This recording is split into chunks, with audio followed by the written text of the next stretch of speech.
रोज का वचन। रोज के वचन में आपका स्वागत है। दिन 278 तक कि उनका अंत न हो जाए। सेनाओं का यहोवा यो कहता है कि विलाप करने वालियों को सोच विचार के बुलाओ और बुद्धिमान स्त्रियों को बुलवा भेजो कि वे फुर्ती करके हम लोगों के लिए शोक का गीत गाए। हमारी आंखों से आंसू बह चले और हमारी पलकें जल बहाए।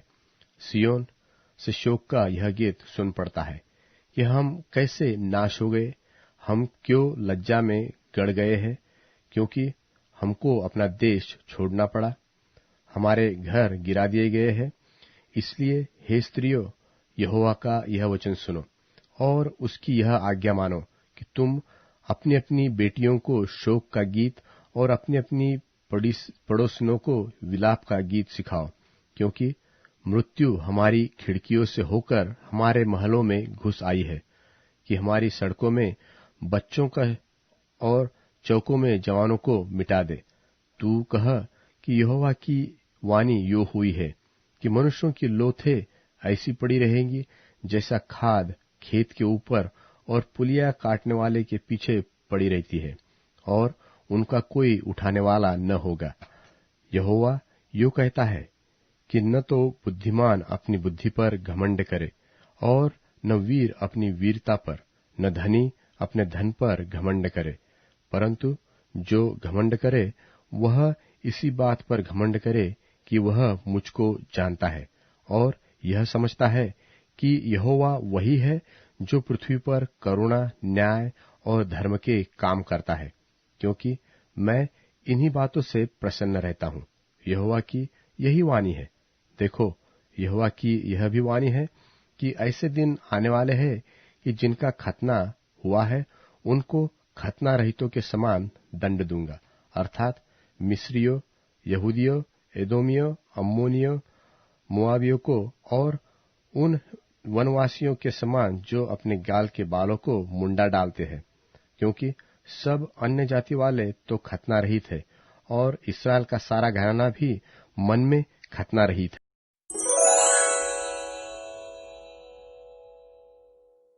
यिर्मयाह भविष्यवक्ता की पुस्तक अध्याय 10। यिर्मयाह भविष्यवक्ता की पुस्तक अध्याय 10। हे इस्राएल के घराने, जो वचन यहोवा तुमसे कहता है उसे सुनो। यहोवा यो कहता है कि अन्य जातियों की चाल मत सीखो, और न उनकी नाई आकाश के चिन्हों से विस्मित हो। उनसे तो अन्य जाति के लोग विस्मित होते हैं, और देशों के लोगों की रीतियां तो निकम्मी है। यह मूरत तो वन में से किसी का काटा हुआ काठ है, काटी हुई लकड़ी है, कारीगर ने उसे बसूले से बनाया है। लोग उसको सोने चांदी से सजाते और हथौड़े से कील ठोक ठोक कर दृढ़ करते हैं कि वह हिलडुल न सके। वे खराद कर ताड़ के पेड़ के समान गोल बनाई जाती है, पर बोल नहीं सकती। उन्हें उठाए फिरना पड़ता है, क्योंकि वे चल नहीं सकती।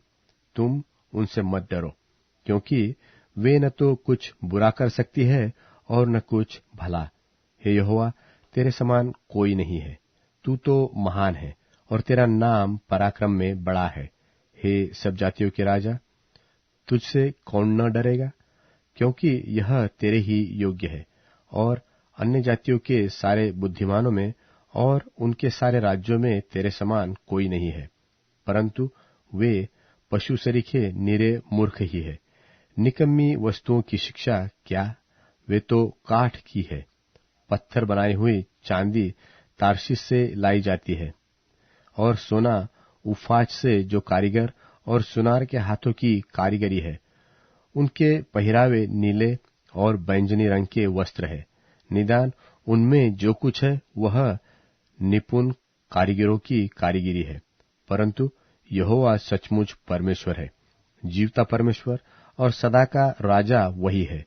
उसके प्रकोप से पृथ्वी कांपती, और जाति जाति के लोग उसके क्रोध को सह नहीं सकते।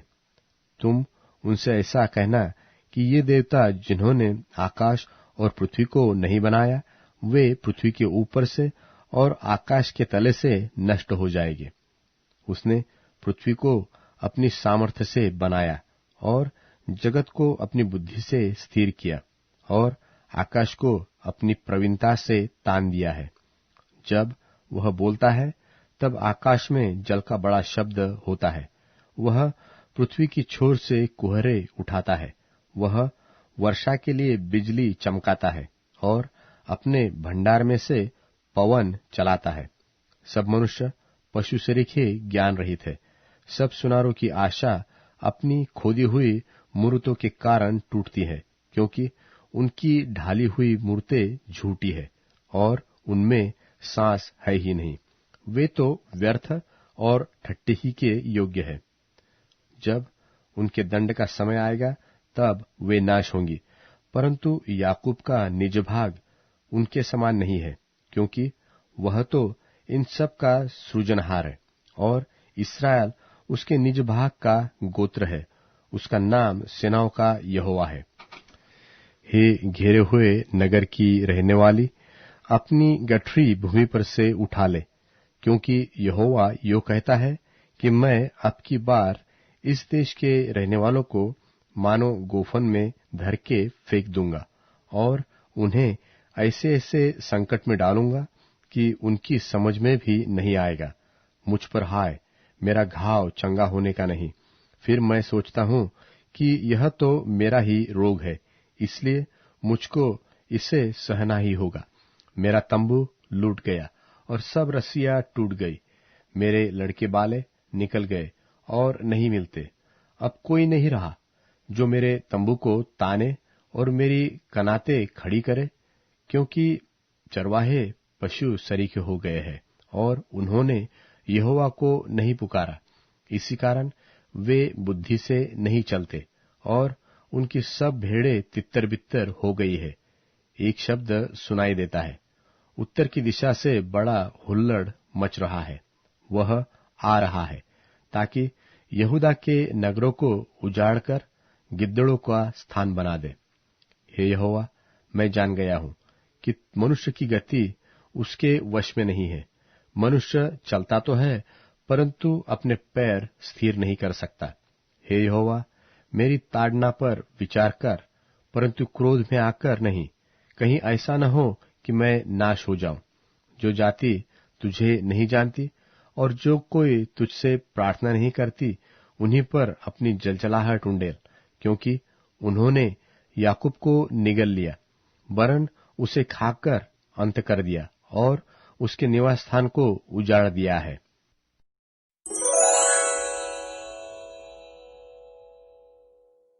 यिर्मयाह भविष्यवक्ता की पुस्तक अध्याय 11। यिर्मयाह भविष्यवक्ता की पुस्तक अध्याय 11। यहोवा का यह वचन यिर्मयाह के पास पहुंचा कि इस वाचा के वचन को सुनो और यहूदा के पुरुषों और यरूशलेम के रहने वालों से बातें करो और तू उनसे कह, इस्राएल का परमेश्वर यहोवा यो कहता है कि श्रापित है वह मनुष्य जो इस वाचा के वचन न माने, जिसे मैंने तुम्हारे पुरखाओं के साथ लोहे की भट्टी अर्थात मिस्र देश में से निकालने के समय यह कह के बांधी थी कि मेरी सुनो और जितनी आज्ञाएं मैं तुम्हें देता हूं उन सबों का पालन करो, तब तुम मेरी प्रजा ठहरोगे और मैं तुम्हारा परमेश्वर ठहरूंगा। और इस प्रकार जो शपथ मैंने तुम्हारे पितरों से खाई थी कि जिस देश में दूध और मधु की धाराएं बहती है उसे मैं तुमको दूंगा, उस सौगंध को पूरी करूंगा। और अब देखो वह पूरी हो गई है। यह सुनकर मैंने कहा कि हे यहोवा, सत्य है वचन तेरे। तब यहोवा ने मुझसे कहा, ये सब वचन यहूदा के नगरों और यरूशलेम की सड़कों में प्रचार करके कह कि इस वाचा के वचन सुनो और इसके अनुसार काम करो कि जिस समय से मैं तुम्हारे पुरखाओं को मिस्र देश से छुड़ा ले आया तब से आज के दिन तक उनको दृढ़ता से चिताता आया हूं कि मेरी बातें सुनो। परंतु उन्होंने मेरी न सुनी और न मेरी बातों पर कान लगाया, वरन अपने अपने बुरे मन के हठ पर चलते रहे, और मैंने उनके विषय इस वाचा की सब बातों को जिसके मानने की मैंने उन्हें आज्ञा दी थी और उन्होंने भी न मानी, पूर्ण किया है। फिर यहोवा ने मुझसे कहा, यहूदियों और यरूशलेम के वासियों में विद्रोह का षड्यंत्र पाया गया है। जैसे इनके पुरखा मेरे वचन सुनने से इनकार करते थे, वैसे ही ये भी उनके अधर्मों का अनुसरण करके दूसरे देवताओं के पीछे चलते हैं और उनकी उपासना करते हैं। इस्राएल और यहूदा के घरानों ने उस वाचा को जो मैंने उनके पूर्वजों के साथ बांधी थी तोड़ दिया है। इसलिए यहोवा यो कहता है कि देख, मैं इन पर ऐसी विपत्ति डालने पर हूं जिससे ये बच न सकेंगे, और चाहे ये मेरी दुहाई दे तो भी मैं इनकी न सुनूंगा। उस समय यरूशलेम और यहूदा के नगरों के निवासी जाकर उन देवताओं की जिनके लिए वे धूप जलाते हैं दुहाई देंगे, परंतु वे उनकी विपत्ति के समय उनको कभी न बचा सकेंगे। हे यहूदा, जिसने तेरे नगर है उतने ही तेरे देवता भी है, और यरूशलेम के निवासियों ने एक एक सड़क में एक एक लज्जापूर्ण बाल की वेदियां बना बनाकर उनके लिए धूप जलाया है। इसलिए तू मेरी प्रजा के लिए प्रार्थना न करना, न तो कोई इन लोगों के लिए ऊंचे स्वर से विनती करे, क्योंकि जिस समय ये विपत्ति ये आपत्ति के मारे मेरी दुहाई देंगे, तब मैं इनकी न सुनूंगा। मेरी प्रिया को मेरे घर में क्या काम है? उसने तो बहुतों के साथ कुकर्म किया, और तेरी पवित्रता पूरी रीति से जाती रही है, क्योंकि जब तू बुराई करती है तब प्रसन्न होती है। यहोवा ने तुझको हरी मनोहर सुंदर फल वाली जलपाई तो कहा, परंतु उसने बड़े हुल्लड़ के शब्द होते ही उसमें आग लगाई और उसकी डालियां तोड़ डाली गई। और सेनाओं का यहोवा जिसने तुझे लगाया, उसने तुझ पर विपत्ति डालने के लिए कहा। इसका कारण इस्राएल और यहूदा के घरानों की यह बुराई है कि उन्होंने तुझे रीस दिलाने के लिए बाल देवता के निमित्त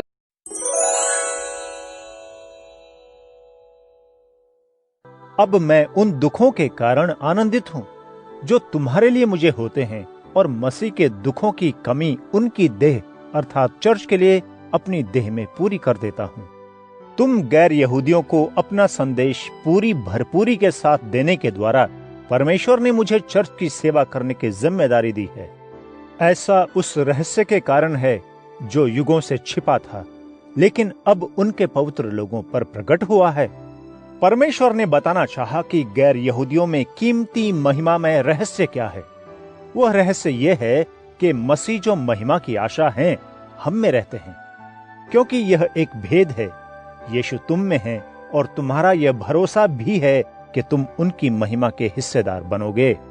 इसलिए हम उपदेश और चेतावनी देते हैं और सारे ज्ञान सहित हर एक मनुष्य को सिखाते हैं, ताकि प्रत्येक व्यक्ति को मसीह यीशु में सिद्ध उपस्थित करें। इसी लक्ष्य के कारण उनकी सामर्थ्य के अनुसार जो मुझ में शक्तिशाली रीति से काम कर रही है, तन मन लगाकर मेहनत करता हूं।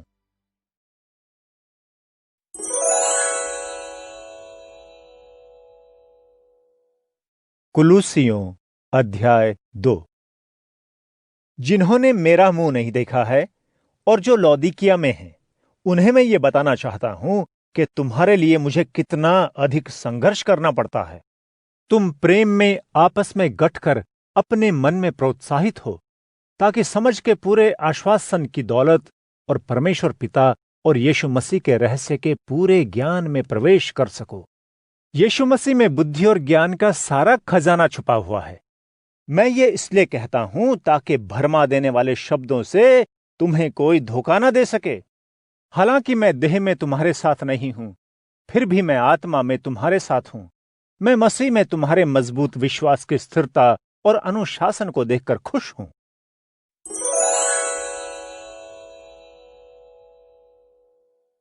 अध्याय 117। प्रभु की स्तुति। ओ समस्त राष्ट्रों, प्रभु की स्तुति करो, ओ सब जातियों, प्रभु का गुणगान करो। प्रभु ने हम पर करुणा की है। प्रभु की सच्चाई सदा बनी रहती है। प्रभु की स्तुति करो।